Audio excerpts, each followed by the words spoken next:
What happened to a Minneapolis woman is international news this evening. Australian native Justine Demond was shot to death by a police officer near her home in southwest Minneapolis. We now know more tonight about the officer who shot her and how that situation unfolded. It happened Saturday night about 11:30. Demond's loved ones say that she called 911 because of a possible sexual assault in the alley behind her home. WCCO has learned that as she stood talking to the police officers in that alley, one of them shot from inside the police cruiser.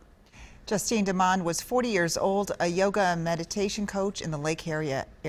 The officer who fired his weapon is Mohamed Noor.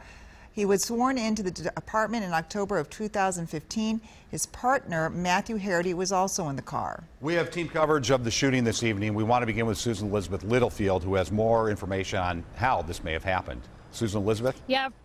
Yeah, Frank, we don't have all the answers until how things turned so deadly in the 5th precinct here. It's typically so quiet, but tonight we do have some answers.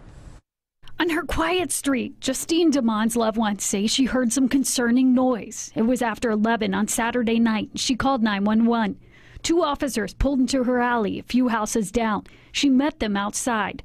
WCCO has learned as she stood outside and talked with officers who were still in their cruiser, Officer Noor, who was in the passenger seat, reached over his partner and shot and killed Demond. I am heartsick and deeply disturbed by the fatal officer-involved shooting. The mayor, one of many, shaking her head at what happened that night. Mohamed Noor, no relation to Officer Noor, is puzzled too. That's a big shock to the community, and people are trying to, they're trying to digest that information. Noor came to the U.S. at a young age. 2 years ago, he became the first Somali-American officer in the 5th precinct, applauded by the mayor and his community. Because he's been identified as Somali doesn't mean that he's different from any other police officer who shoots someone in the line of duty.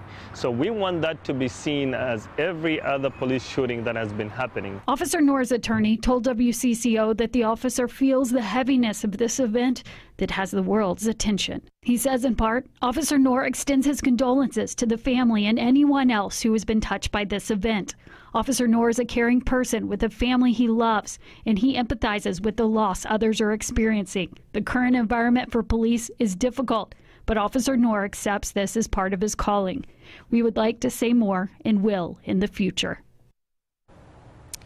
Now, we have also heard from Chief Harteau for the first time this afternoon. We want to read you part of her statement right there. This is clearly a tragic death. I also want to assure you that I understand why so many people have so many questions at this point. I have many of the same questions, and it is why we immediately asked for an external and independent investigation. So the big question, when will those questions be answered? The BCA says that they're going to interview both of the officers involved, then they will release more information to us. We will release it to you